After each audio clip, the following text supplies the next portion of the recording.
Nunca pensé que un ruido tan tonto como el golpe seco de una mochila contra el suelo pudiera dejarme paralizado, pero así empezó todo.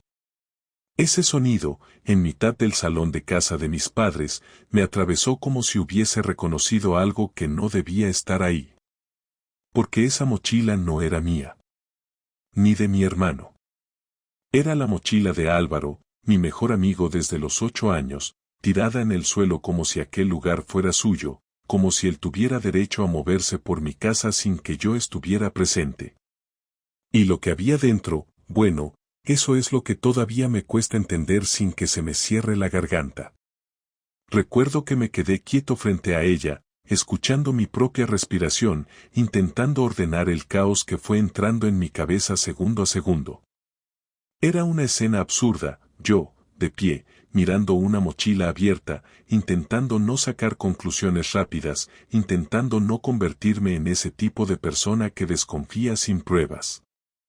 Pero joder, cuando vi los sobres, cuando vi el puñado de billetes doblados de forma tan familiar, tuve la certeza de que estaba ante algo grave. Algo que no encajaba con ninguna explicación normal. Me acuerdo de que lo primero que pensé fue, ¿por qué está esto aquí? ¿Por qué en mi casa? ¿Por qué en su mochila? Y aunque tenía las manos temblando, la curiosidad, o quizá el miedo disfrazado de necesidad, me hizo agacharme y revisar bien. Los sobres tenían mi apellido escrito con la letra de mi madre. Eso fue lo que me dejó sin aire. Aquello no era dinero cualquiera. Eran los sobres donde mis padres guardaban parte de los pagos en efectivo de la tienda familiar. Sobres que siempre estaban en un cajón cerrado con llave. Sobres que yo mismo había ayudado a ordenar la semana anterior. Noté cómo se me endurecía la mandíbula. Quise creer que había algún error, algo que explicara esto sin convertir a mi mejor amigo en el protagonista de una pesadilla. Pero era imposible. No había ninguna razón por la que él tuviera eso en su mochila. Ninguna que no fuera la que más me dolía imaginar. Lo peor de todo no fue ver el dinero. Fue ver, en el fondo de la mochila, una copia del llavero de mi padre. El llavero viejo, con la chapita azul que siempre decía que tenía que cambiar.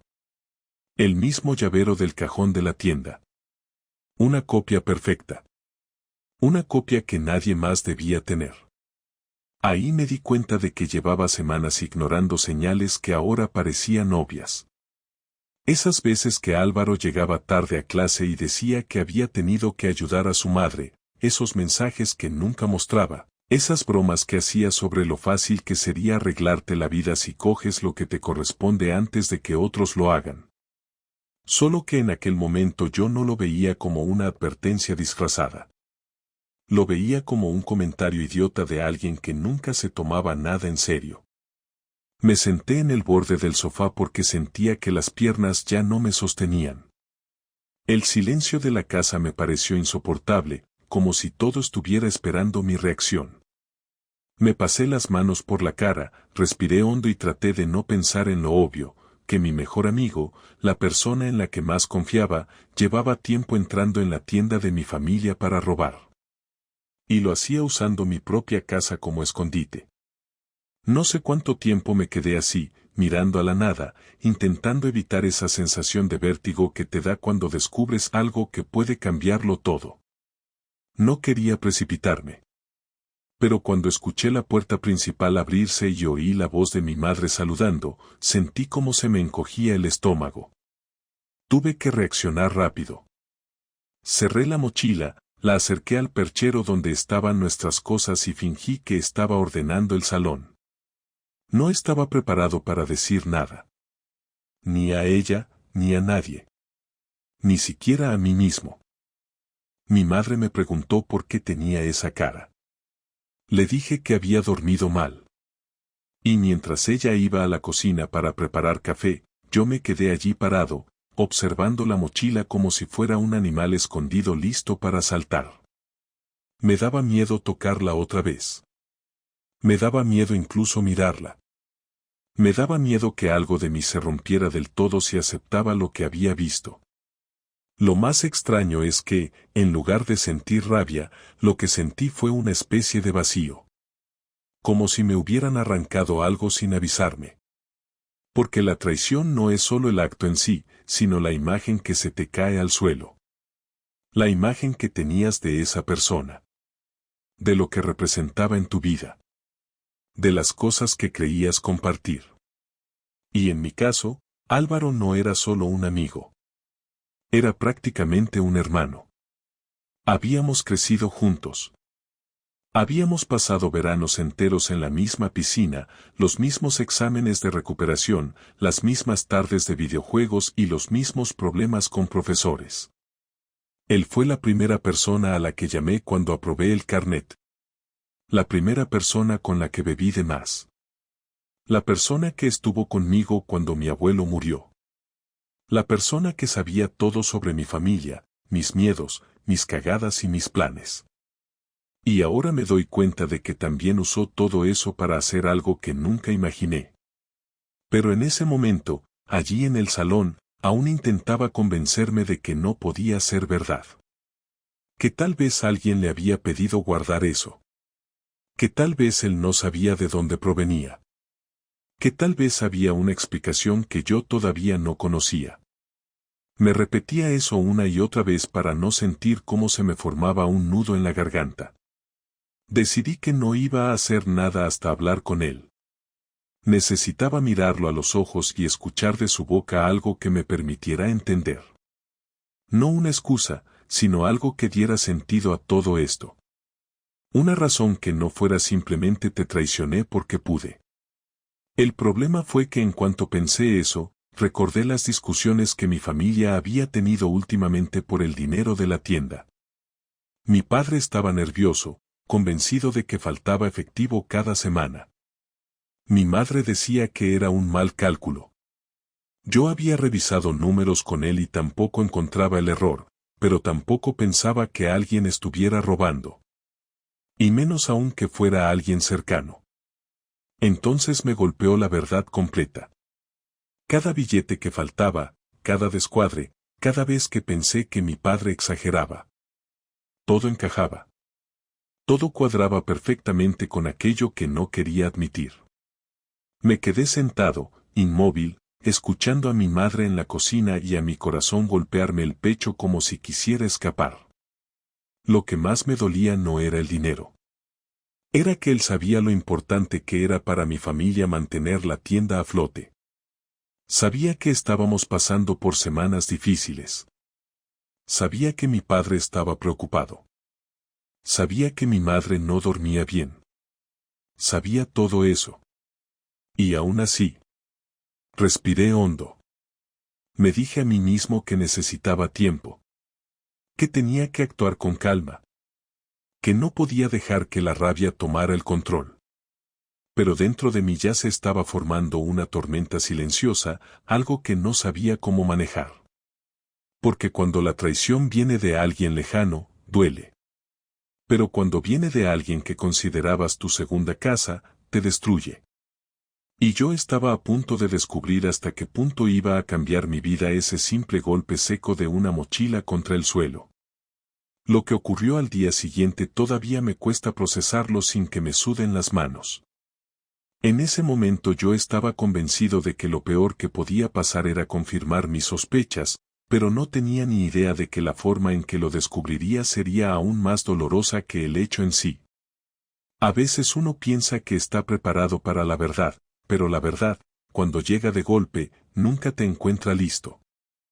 Aquella mañana, después de no pegar ojo en toda la noche, me levanté con una idea fija: tenía que ver a Álvaro, pero no podía ir directo y soltarle lo que había visto.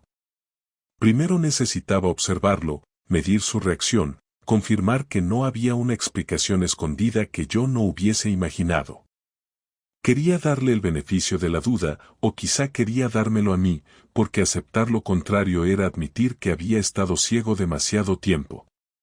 Le escribí un mensaje simple: ¿puedes quedar esta tarde? Tengo que hablar contigo. No quise sonar enfadado ni dramático. Solo directo. Me respondió 2 minutos después: Algo sorprendente porque normalmente tardaba horas en contestar, sí, tío. Nos vemos donde siempre. Ese donde siempre era el parque pequeño detrás del centro cívico. El lugar donde estudiábamos juntos, donde hablábamos de nuestras mierdas, donde éramos, o yo creía que éramos, sinceros. Pasé el resto del día con una sensación extraña, como si alguien me estuviera apretando el pecho desde dentro. En casa, la mochila seguía ahí, y cada vez que la veía, sentía una mezcla de rabia y miedo. No la toqué. No la abrí. No quise volver a mirar los sobres porque ya no necesitaba más pruebas. Solo necesitaba entender por qué. Y también tenía ese temor absurdo de que, al confrontarlo, pudiera perder algo más grande que lo material, perder la idea que tenía de él, perder esa parte de mi vida que se sostenía en la confianza estúpida de la infancia. A las 5 salí hacia el parque. Llevaba una hora caminando como un fantasma, sin escuchar nada de lo que ocurría a mi alrededor. Cuando llegué, él ya estaba sentado en el banco, con su típica postura relajada, una pierna encima de la otra, la sudadera gris que siempre llevaba, como si nada en el mundo lo alterara. Sonrió al verme, y eso fue lo que más me descolocó. Sonrió como si no pasara nada, como si no hubiera nada que ocultar. O peor, como si estuviera tan cómodo con lo que hacía que ni siquiera le preocupaba que yo pudiera descubrirlo. Me senté a su lado y estuve unos segundos sin decir nada. Él tampoco hablaba, como esperando a que yo soltara la conversación. Me miró de reojo y dijo: «Tienes una cara rara hoy. ¿Qué pasa?». El tono era ligero, pero algo en su mirada no encajaba. Estaba tenso. Lo noté. Casi imperceptible, pero estaba. Y en vez de responder, lo observé. Él lo notó también, y entonces frunció el ceño. «¿Qué?», preguntó. «Álvaro», empecé, tragando saliva. «¿Has estado en la tienda últimamente?». Fue como si hubiera pulsado un interruptor. Parpadeó 2 veces. Su postura cambió apenas unos centímetros. Se irguió un poco, no mucho, lo justo para dejar de parecer despreocupado. No respondió de inmediato. Y ese silencio fue la confirmación más clara que pude pedir. «¿Qué tienda?», dijo al fin, fingiendo confusión. «La de mis padres», precisé, aunque sabía que entendía perfectamente. Se rascó la nuca, una manía que tenía desde pequeño cuando mentía, incluso por tonterías. Esa fue la primera estocada directa al estómago. «He pasado alguna vez, tío, pero como siempre». «¿Por qué lo preguntas?». La forma en que evitó mirarme me dejó helado. Era como ver a un desconocido intentando imitar a mi amigo. No quería montar un espectáculo ahí en el parque. No quería comenzar acusándolo sin darle una oportunidad de decir la verdad, pero él mismo estaba cavando su tumba con cada palabra vaga. Así que pregunté algo que, en cualquier otra circunstancia, habría sido absurdo. «¿Dejaste algo en mi casa?». Esta vez sí me miró directamente. Se tensó demasiado rápido. Se notó demasiado. Intentó sonreír, pero solo levantó un lado de la boca, una especie de mueca nerviosa que yo jamás le había visto. «¿Cómo que dejé algo en tu casa?». «¿Qué voy a dejar?». Sentí cómo se me endurecía la voz. «Una mochila». Se quedó completamente quieto. Ni un parpadeo. Nada. Fue como si lo hubiera congelado la frase. Y en ese microsegundo, antes de que intentara recomponerse, vi la verdad completa reflejada en su cara. No hacía falta que dijera nada más. Lo sabía. Pero aún así lo dijo. «No sé de qué hablas», susurró. Y ahí fue cuando algo en mí se partió. Porque no estaba viendo a mi mejor amigo intentando explicarse. Estaba viendo a alguien intentando salvarse a costa de mi inteligencia, como si yo fuera idiota, como si pudiera convencerme de algo que ya había visto con mis propios ojos. Ese fue el segundo golpe. Más fuerte que el primero. Encontré dinero, dije muy despacio, controlando la voz para no quebrarme. Y sobres de la tienda. Con el nombre de mi familia. En tu mochila. En mi casa. Álvaro abrió la boca, pero no salió ningún sonido. Tragó saliva. Miró al suelo. Se apartó un poco del banco, como si necesitara espacio para pensar. Pero yo ya conocía el gesto. Cuando hacía eso, significaba que estaba buscando una excusa. No la verdad. Una excusa. No es lo que piensas, soltó por fin. Me reí. No pude evitarlo. Fue una risa amarga, seca, que me salió sola. Él levantó la vista, sorprendido, como si no entendiera de qué me reía. Ni siquiera sabes lo que pienso, añadió él. Déjame explicarte. Explícame, dije, aunque sabía que no lo haría realmente. Y entonces ocurrió algo que jamás habría imaginado. En vez de hablar, en vez de dar una explicación, se levantó del banco y se llevó las manos a la cabeza, caminando de un lado a otro como si él fuera la víctima, como si yo lo estuviera acorralando injustamente. Tío, es que no lo entiendes, dijo, respirando agitado. Esto se fue de las manos. Esas palabras me golpearon más fuerte que cualquier mentira. Se fue de las manos. O sea, admitía que había empezado algo que sabía que estaba mal, pero que lo continuó hasta perder el control. ¿Cuánto tiempo? Pregunté. Él dejó de caminar. Se quedó quieto un segundo. Sacudió la cabeza. No sé, respondió. ¿Cómo que no sabes? No sé, tío, semanas, meses, no sé. Ahí sentí que algo dentro de mí se derrumbaba. Semanas. Meses. Todo ese tiempo viendo a mi familia preocupada, viendo a mi padre revisando cuentas, viendo a mi madre estresada, y él aprovechándose. Me llevé la mano al pecho porque sentía un dolor raro, como si me faltara aire. ¿Y por qué mi casa? Logré decir. ¿Por qué usar mi casa para guardar lo que nos robabas?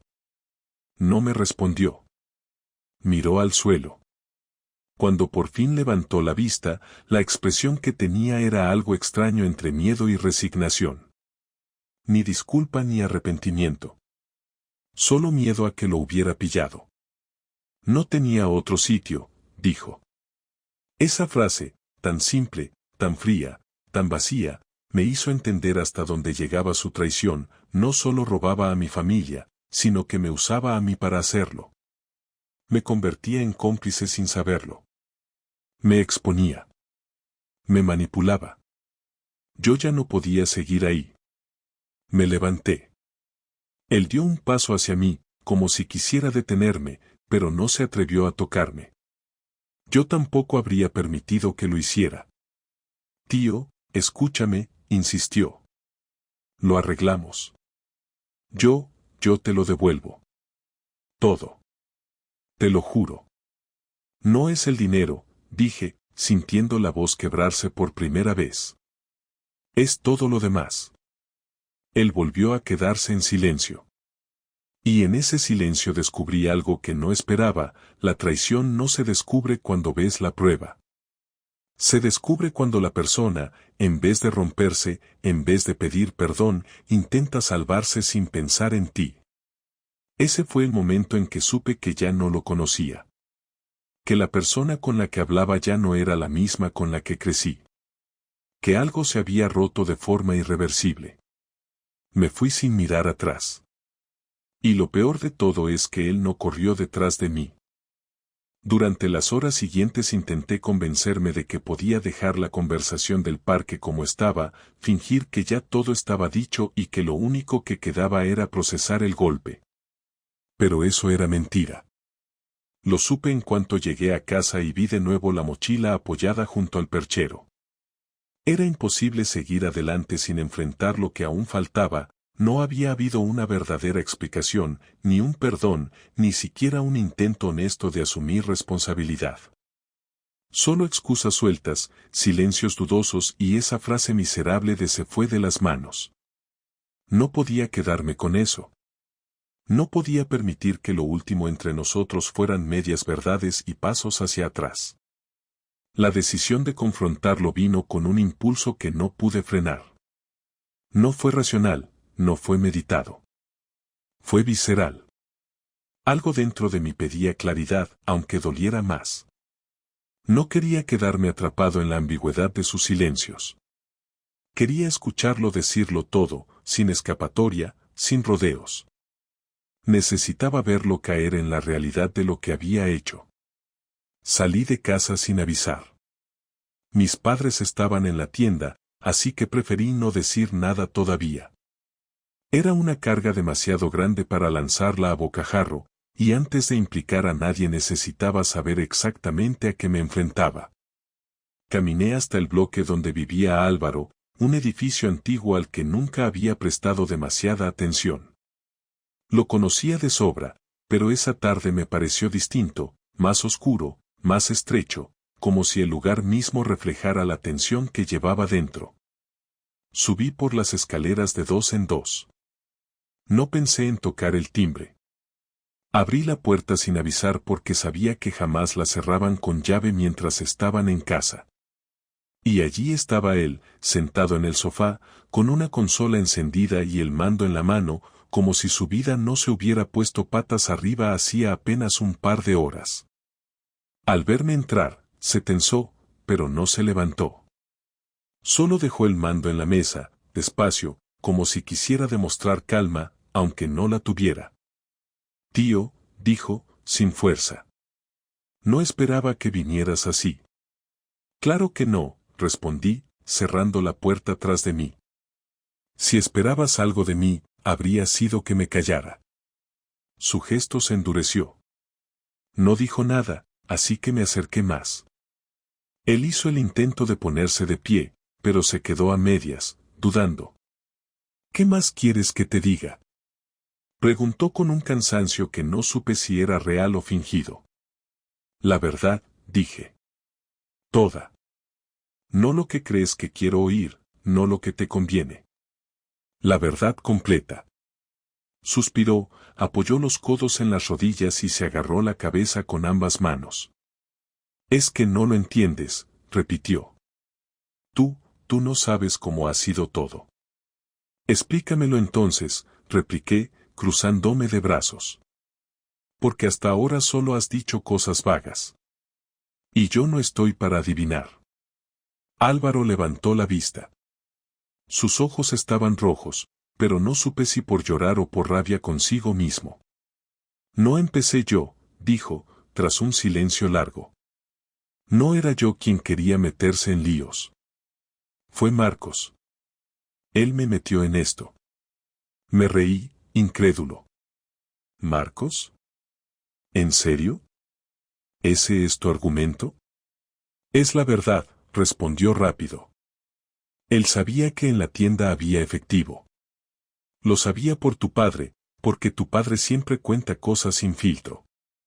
Marcos fue el que dijo que era fácil. Que nadie lo notaría. Pero eras tú el que entraba, ataqué. Tú el que cogía el dinero. Tú el que tenía la llave.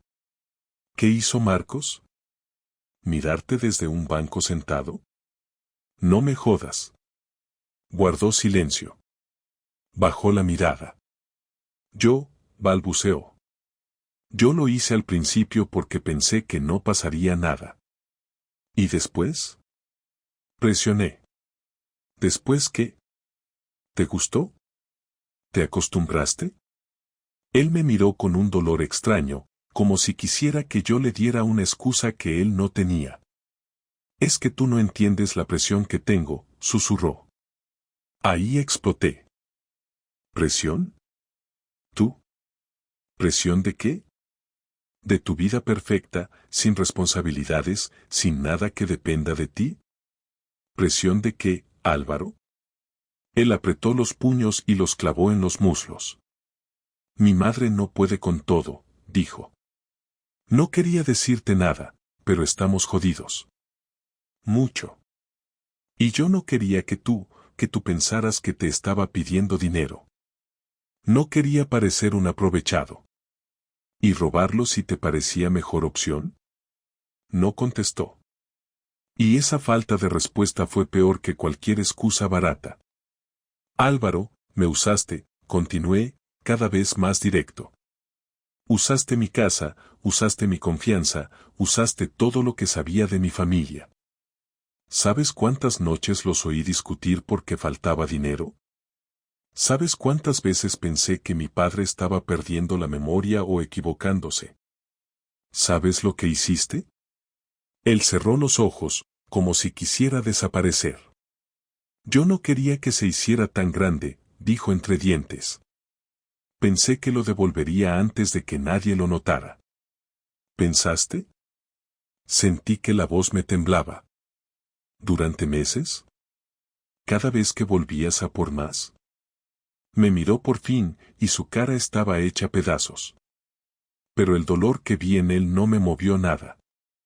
Era como si me lo estuviera diciendo demasiado tarde, como si ya no hubiera nada dentro de mí capaz de sentir empatía en ese momento. No sé cuándo perdí el control, admitió. No lo perdiste, rectifiqué. Lo dejaste ir porque te convenía. Él apretó la mandíbula. No quiero perderte, murmuró. Te lo juro. No quiero que esto termine nuestra amistad. Me reí, esta vez con una rabia que nunca había sentido antes. ¿Amistad? Álvaro, tú la rompiste hace tiempo. Tú decidiste cuándo terminó. Yo solo estoy viendo ahora en qué momento exacto fue. Él se levantó por fin, desesperado. Dime qué hago. Lo que sea. Te devuelvo todo, hablo con tu familia, digo la verdad, me da igual. Pero no quiero que me odies. No tú. La súplica me golpeó, pero no en la forma que él esperaba. No me hizo compadecerlo.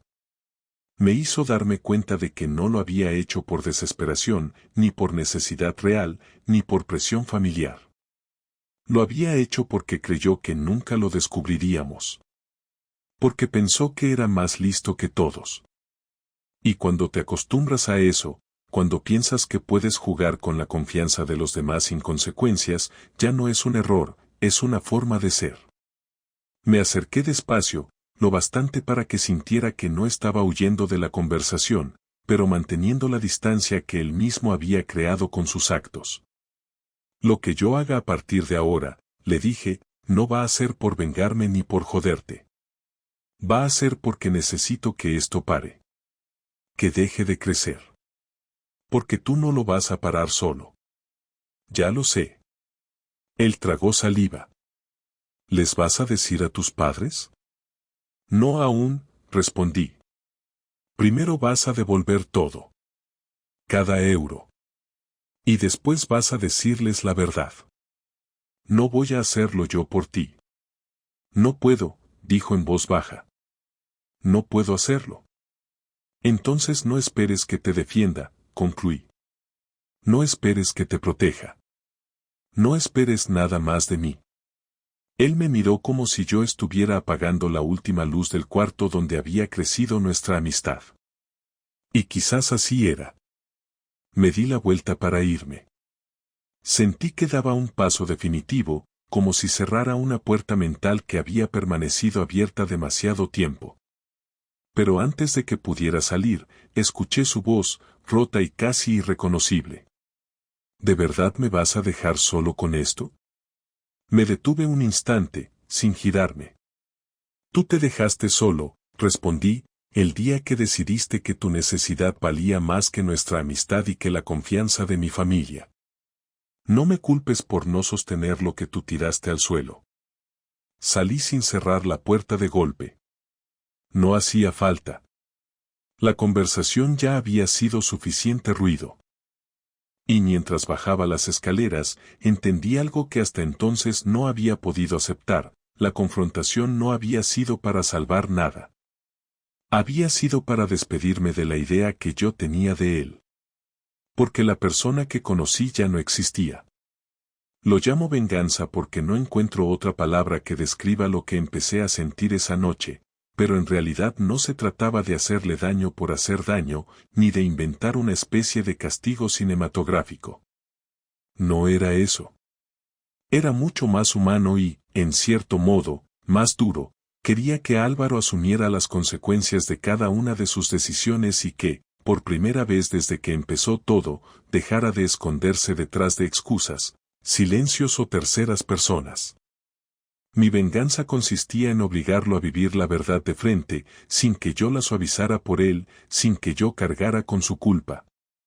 Después de salir de su casa, caminé durante casi una hora sin saber muy bien a dónde iba. Las calles estaban oscuras y húmedas, y yo tenía esa sensación de estar caminando dentro de mi propia cabeza, repasando cada conversación que había tenido con él en los últimos meses, cada comentario, cada gesto que en su momento no significó nada y que ahora tomaba un sentido completamente distinto. Me dolía todo, pero había una claridad nueva que no había sentido antes. Una especie de determinación silenciosa que me decía que no podía permitir que esto siguiera en el aire, flotando como si fuera algo que se podía barrer bajo la alfombra. Sabía perfectamente que había dos caminos posibles, o protegía a Álvaro de la tormenta que él mismo había creado, o protegía a mi familia. Y aunque suene obvio, no siempre lo es. Cuando alguien ocupa tanto espacio en tu vida, cuesta más de lo que debería elegir lo correcto. Pero esa noche no hubo dilema real. Él había cruzado un límite que no tenía regreso. Él había usado mi casa, mi confianza, mi nombre, mi apellido incluso, para hacer algo que estaba destruyendo a mis padres sin que yo lo supiera. No podía mirar a otro lado. La primera parte de mi plan fue sencilla, necesitaba pruebas claras, organizadas, visibles, que no se pudieran negar ni reinterpretar. La mochila estaba allí, intacta. Los sobres también. Podía haber ido directamente con mis padres y mostrarles todo, pero algo dentro de mí me decía que hacerlo así sería demasiado brusco, demasiado caótico. Quería que todo estuviera ordenado para que no hubiera dudas, para que nadie pensara que yo exageraba o había malinterpretado algo. Era extraño sentir ese nivel de frialdad en medio de tanto dolor, pero supongo que es la forma en que uno se protege cuando ya no le queda mucho por perder. Al llegar a casa, saqué la mochila y la puse sobre la mesa del comedor. Abrí cada sobre y conté el dinero. Faltaba casi exactamente lo que mis padres habían mencionado en las discusiones de semanas anteriores. No era una cantidad descomunal, pero era suficiente para afectar la economía de una tienda cuyo margen ya era apretado. Organicé todo en una carpeta, fotos de los sobres, fotos de la mochila abierta, billetes clasificados, anotaciones de las cantidades faltantes según los registros que yo mismo había revisado con mi padre.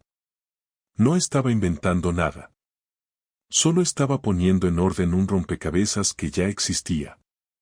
La segunda parte del plan fue más difícil, porque exigía una fuerza emocional que no sabía si tenía. Necesitaba decirle a mis padres la verdad, pero también necesitaba hacerlo sin que pareciera que yo estaba encubriendo nada, sin que quedara ninguna duda de que yo no sabía lo que estaba pasando. Y aunque sabía que ellos jamás sospecharían de mí, también sabía que lo ocurrido los destrozaría de formas que yo no podía prever. No es fácil decirle a tus padres que el chico que llevan viendo en tu salón desde los 8 años ha estado entrando en su tienda para robarles. Esa noche casi no dormí, pero no por nerviosismo, sino por una especie de foco interno que nunca había sentido. Ya no era el chico confundido del día anterior. No era el amigo en shock.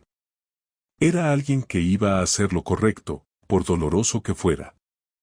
A la mañana siguiente, esperé a que mis padres volvieran de la tienda.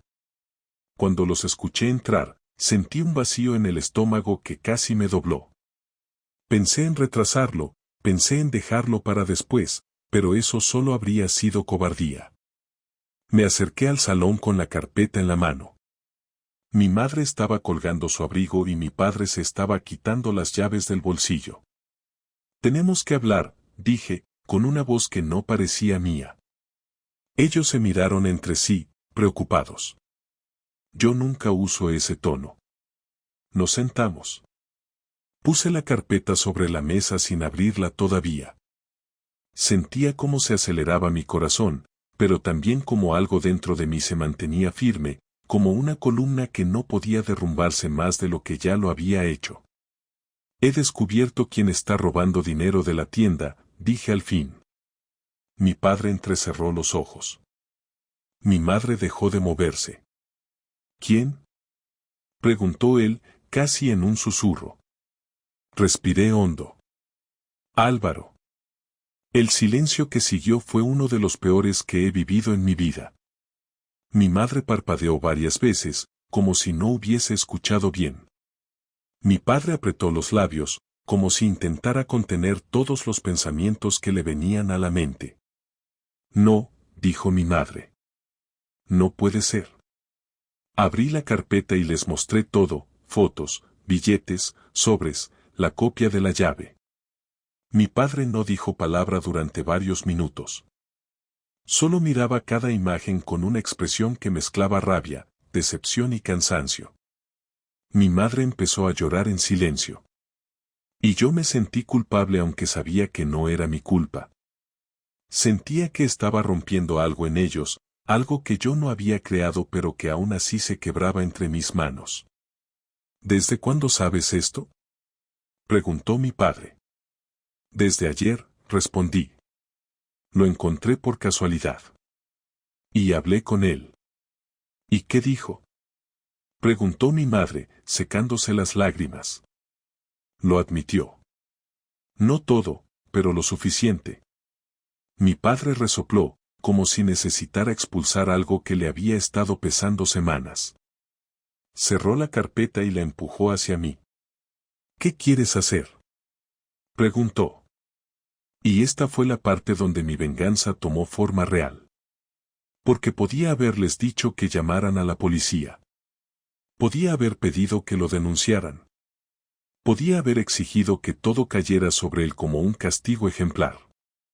Pero no quería destruirle la vida. No quería que terminara en un sitio del que no pudiera salir.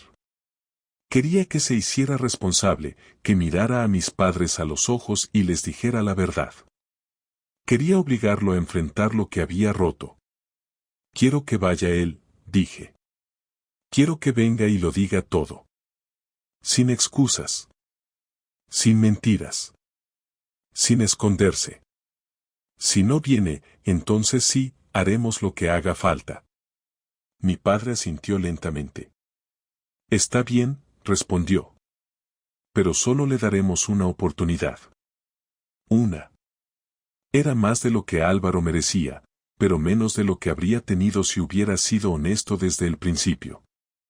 La tercera parte de mi plan, la más difícil, fue llamarlo. Lo hice esa misma tarde. Su voz sonaba rota, cansada, como si no hubiese dormido nada. Tenemos que hablar, le dije. ¿Qué pasó?, preguntó, asustado. Se lo dije a mis padres. Tienes que venir. Hoy. No mañana. No después. Hoy. Hubo un silencio largo. Podía escuchar su respiración temblorosa. No puedo, susurró. Si no vienes, dije, despacio, todo pasará a manos de ellos. Y yo no voy a detenerlo. Se quedó callado. Durante varios segundos pensé que colgaría. Pero finalmente respondió. Voy para allá. Colgué sin decir nada más. Mientras lo esperaba, sentí una extraña mezcla de alivio y tristeza. Había querido justicia, claridad, responsabilidad. Y estaba a punto de conseguirlo.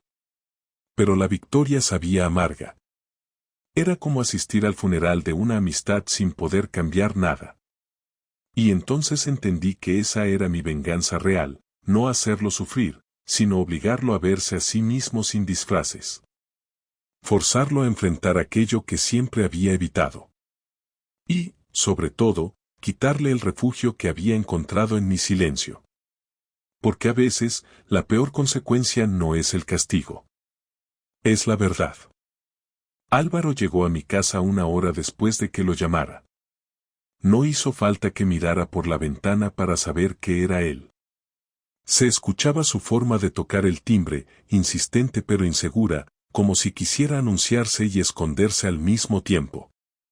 Abrí la puerta y lo primero que noté fue que tenía la cara hinchada, como si hubiera llorado o no hubiera dormido nada. Llevaba la misma sudadera del día anterior. Olía a miedo, a nervios, a alguien que sabe que ya no tiene margen para escapar. Mis padres estaban sentados en el comedor, esperándolo. Yo me quedé en la puerta unos segundos, respirando hondo, intentando contener la mezcla absurda de pena y rabia que me aplastaba por dentro. No sabía cómo iba a reaccionar él cuando entrara. No sabía cómo iban a reaccionar mis padres. Pero sobre todo, no sabía cómo iba a reaccionar yo.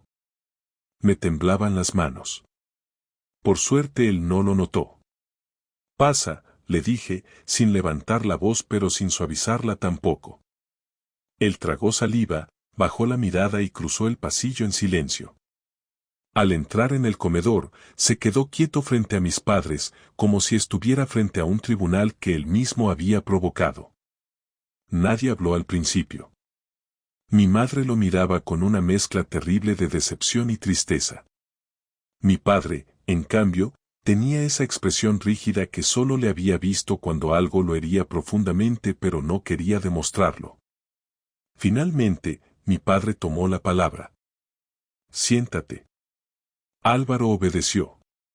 Yo me quedé de pie, al lado de la puerta, porque sentarme a su lado me parecía imposible. En ese momento yo no podía ocupar el mismo espacio que él. No tenía nada que ver con orgullo. Era una especie de instinto, como si mi cuerpo rechazara estar cerca de lo que se había roto entre nosotros. Mi padre abrió la carpeta, aunque ya conocía cada papel de memoria. «Explícanos», dijo. «Queremos escucharte». Álvaro respiró hondo, miró el suelo, miró a mis padres, me miró a mí, y luego volvió al suelo. Era incapaz de sostener una mirada más de 2 segundos. Tenía las manos entrelazadas, apretadas como si quisiera romperse los dedos. Empezó, pero la voz no le salía. Mi madre lo observaba sin moverse. Mi padre esperó, sin ayudarlo. Y yo trataba de no intervenir. Esta vez la conversación no era mía. Era suya, con ellos. Él era quien debía hablar. Él era quien debía enfrentar la verdad sin que yo lo sostuviera. Álvaro volvió a intentarlo. «Llevo semanas, meses, cogiendo dinero de la tienda», dijo, casi sin voz. «Lo siento». Mi padre asintió una vez. «¿Por qué?». Ese por qué cayó en la habitación como un golpe seco. No era una pregunta retórica ni un reproche. Era un porqué real, directo, que le exigía algo más que lamentos vacíos. Álvaro comenzó a llorar, pero mis padres no se movieron. No era un llanto dramático, sino uno silencioso, de esos que parecen desbordarse sin esfuerzo. Se limpió la nariz con la manga de la sudadera y dijo. No quería pedir ayuda. Teníamos problemas en casa. Mi madre, bueno, estamos mal desde hace meses. Pensé que era algo temporal. Que podía devolverlo cuando mejorara todo. Pensé que nadie lo notaría. Mi madre cerró los ojos un instante, como si le doliera escucharlo. ¿Y por qué seguiste?, preguntó ella, suave pero firme. Él se encogió de hombros. Porque ya estaba hecho. Porque pensé que podría arreglarlo antes de que se dieran cuenta. Porque cada vez que lo hacía, me convencía de que sería la última. Mi padre le sostuvo la mirada durante un buen rato. Yo veía cómo su mandíbula se tensaba, como si contuviera todo lo que quería decirle. Nos has quitado dinero, dijo finalmente. Pero eso no es lo que más duele. Lo que duele es que lo hiciste escondiéndote detrás de nuestro hijo. Usando su casa. Su confianza. Eso es lo que no se puede justificar. Álvaro asintió, llorando aún más. Mi madre apretó la carpeta con fuerza entre sus manos, como si necesitara aferrarse a algo para no derrumbarse. Lo siento, repitió él, sin mirar a nadie. Sé que no sirve. Sé que no puedo pedir perdón por algo así. Pero, lo siento de verdad. Nadie respondió. No porque no quisiéramos, sino porque no había nada que decirle en ese punto. Él mismo había creado un abismo entre lo que fuimos y lo que éramos ahora. Lo único que quedaba era el eco de sus palabras, flotando en el ambiente, demasiado tarde para cambiar algo. Mi padre fue el que puso orden. Vas a devolver cada euro. Y vas a hacerlo esta semana. No el mes que viene. No cuando puedas. Esta semana. ¿Está claro? Álvaro asintió sin levantar la cabeza. Y después, continuó mi padre, no vas a volver a entrar a la tienda. Nunca más. Álvaro levantó la mirada por primera vez, sorprendido, como si hubiera esperado algo peor o quizá algo más compasivo. Pero mi padre no retrocedió. Esto no es castigo, añadió. Esto es consecuencia. Yo sentí un nudo en la garganta. No por él, sino por mis padres. No merecían esto. No merecían sentirse traicionados por alguien al que habían visto crecer a nuestro lado. Álvaro se levantó lentamente del asiento. Haré lo que me pidan, dijo, con la voz rota. No espero que me perdonen. No espero nada. Solo, haré lo correcto. Mi madre lo miró entonces, por primera vez desde que había entrado. Ojalá lo hubieras hecho antes, susurró. Él bajó la cabeza. Caminó hacia la puerta. Yo me moví hacia un lado para dejarlo pasar. No me rozó. No intentó hablarme. No intentó tocarme el brazo. Nada. Era como si no supiera si tenía derecho a dirigirme la palabra. Justo cuando puso la mano en el pomo, dijo sin girarse. Tú eras lo único bueno que tenía, susurró. Y lo arruiné. Sentí un impacto extraño en el pecho, como si una parte de mí se resistiera a perderlo del todo. Pero ya no había nada que pudiera decirle que no destruyera aún más la poca dignidad que le quedaba. Adiós, Álvaro, fue lo único que dije. Él asintió sin mirarme y se marchó. La puerta se cerró con un sonido que no fue fuerte, pero que se sintió definitivo. Como si esa fuese la última página de un libro que no volveríamos a abrir. Después de que se fuera, mis padres y yo permanecimos en silencio varios minutos. Ninguno quería hablar primero. Ninguno sabía cómo empezar.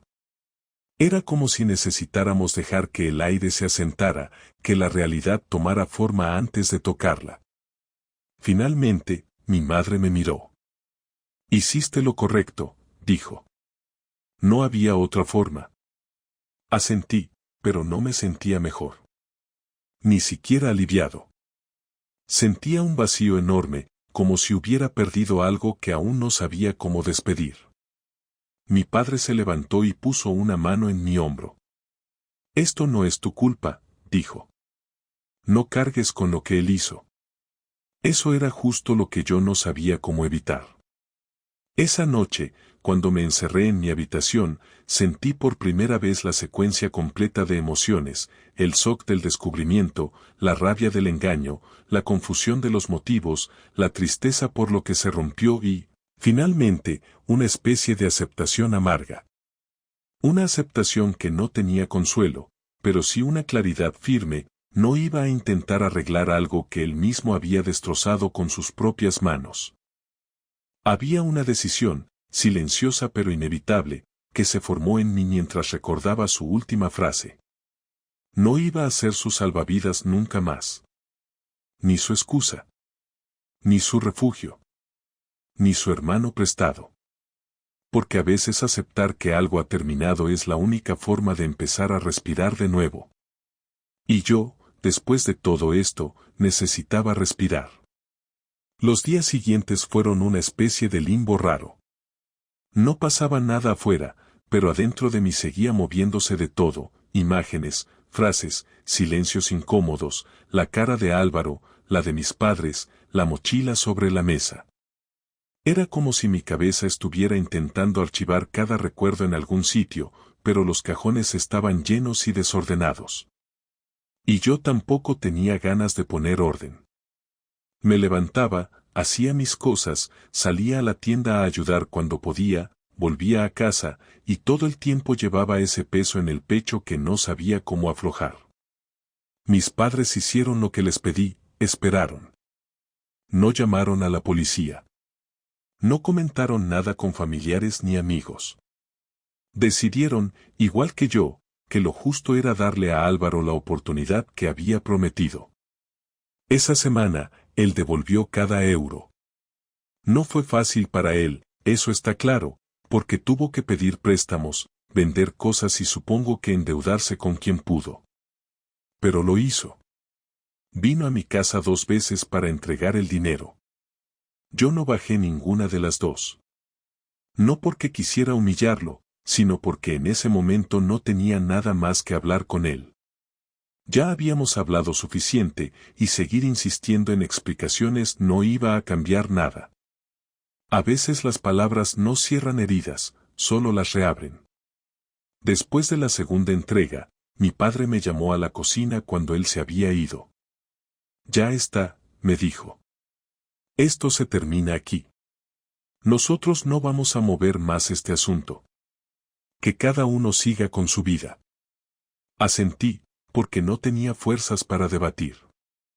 Pero mientras él me hablaba, yo sentía que algo seguía sin cerrarse. La parte económica, sí, había terminado. La parte externa. La visible.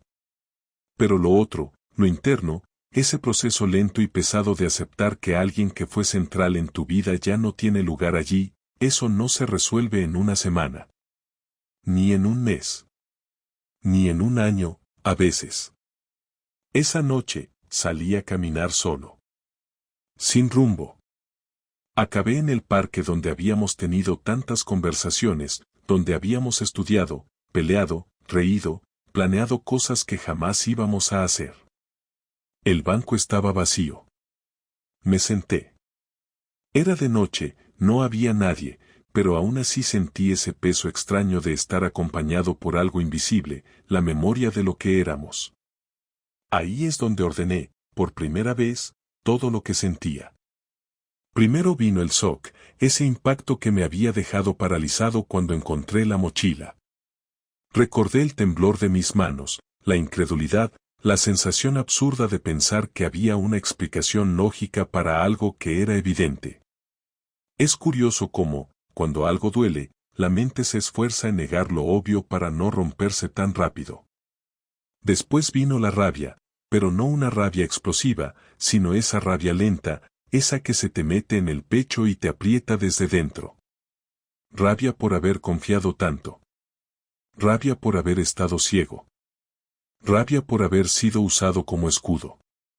Rabia porque él conocía nuestras dificultades y, aún así, siguió. Esa parte fue la que más tardó en soltarme. Luego vino la confusión. Esa sensación de no saber dónde colocar a Álvaro en mi vida, de no entender cómo alguien que compartió conmigo tantas cosas podía haber llegado a ese punto. Me preguntaba si había señales que no vi, si pude haber hecho algo, una estupidez, pero inevitable. A veces uno se quiere culpar para sentir que tenía cierto control. Más tarde llegó la tristeza, la más profunda. La pérdida. Porque lo que pasó no fue solo un robo. Fue una despedida forzada, la muerte lenta de una amistad que había significado demasiado. Me costaba respirar cuando pensaba en todos los años que quedaban atrás. En las versiones de nosotros que ya no existían. Y finalmente, había llegado lo que ahora empezaba a sentir sentado en ese banco, la aceptación. No una aceptación cómoda o liberadora. Era una aceptación amarga, pero tranquila. La certeza de que no podía cambiar nada de lo que había ocurrido, y que tampoco tenía que hacerlo. La certeza de que no era mi responsabilidad cargar con su culpa ni con su historia. La certeza de que lo único que podía controlar era mi forma de seguir adelante. Mientras estaba ahí sentado, pensé si quería cerrar este capítulo con algún gesto simbólico, enviarle un mensaje, pedirle una última conversación, buscar algún tipo de perdón formal. Pero no. No lo necesitaba. Lo que tuvimos ya estaba dicho, vivido y roto. Y a veces lo más sano es no seguir estirando algo que ya no respira. Al día siguiente, volví a mi rutina. La vida siguió. Los problemas de la tienda siguieron. Los clientes siguieron entrando. El mundo siguió girando sin preocuparse de mi drama personal. Y, aunque me costara aceptarlo, eso era algo bueno. La vida no se detuvo para que yo llorara una amistad. La vida no me dejó quedarme quieto. Me obligó a seguir. Y creo que ahí fue donde realmente empecé a sanar. Poco a poco, fui sintiendo menos peso en el pecho. No porque perdonara, necesariamente, sino porque dejé de revivir cada detalle. Empecé a dormir mejor. Empecé a hablar con mis padres de otras cosas. Empecé a recuperar partes de mí que había descuidado entre tanta angustia. Una semana después, Álvaro me escribió. No lo esperaba. El mensaje era largo, pero claro. Me decía que entendía que no quería hablar con él. Me decía que no iba a buscarme más. Que lo nuestro había sido importante para él, pero que sabía que lo había destruido. Que estaba buscando otro trabajo, que quería empezar de cero. Y que no me pedía perdón para recuperar nada, sino porque necesitaba cerrar algo dentro de sí mismo. Lo leí 2 veces. No respondí. No por rencor. No por orgullo. Sino porque entendí que esa parte de mi vida ya había llegado al punto exacto donde debía terminar. Con el paso de las semanas, fui descubriendo que la traición no se supera olvidando ni perdonando rápidamente. Se supera entendiendo. Aceptando. Dándole su lugar, aunque sea un lugar feo. Aprendiendo a no cargar con lo que no es tuyo. Aprendiendo que las personas que queremos también pueden equivocarse de formas irreparables. Y aprendiendo, sobre todo, que uno también tiene derecho a dejar ir sin sentirse culpable. Mis padres siguieron adelante. La tienda se estabilizó. La vida retomó su ritmo. Yo también seguí adelante, aunque a un ritmo distinto. Más lento, más consciente. Más cuidadoso. No dejé de confiar en la gente, pero aprendí que la confianza no es eterna solo porque quieras que lo sea. Que hay que darla, sí, pero también retirarla cuando alguien la usa como arma. A veces paso por el parque y veo ese banco vacío. Y ya no me duele. Me recuerda cosas, claro. Me recuerda quién fui y quién dejé de ser. Pero ya no es un recordatorio triste. Es un recordatorio real. Y eso, aunque suene raro, se siente bien. Hace poco encontré una foto antigua guardada en un cajón, Álvaro y yo, de pequeños, llenos de barro después de un partido absurdo que jamás terminamos porque él se rompió una zapatilla y nos dio por tirarnos al césped. La miré un rato largo. No me enfadé. No lloré. No la rompí. La volví a guardar. Ese es el cierre real. No destruir la memoria. No convertirla en odio. Solo ponerla en su sitio. Hoy puedo decirlo sin sentir un nudo en la garganta, perdí un amigo, sí. Pero también perdí una versión de mí que ya no me servía. Una versión que aguantaba demasiado, que confiaba sin límites, que cargaba responsabilidades que no le tocaban. Y gané algo más importante, claridad. Esa es la verdadera conclusión. No hay moraleja. No hay revancha perfecta. No hay justicia poética. Solo hay vida. Y la vida sigue, incluso cuando no estás listo. Incluso cuando duele. Incluso cuando no quieres avanzar. Pero avanzas. Y un día, sin darte cuenta, vuelves a respirar sin que nada te pese.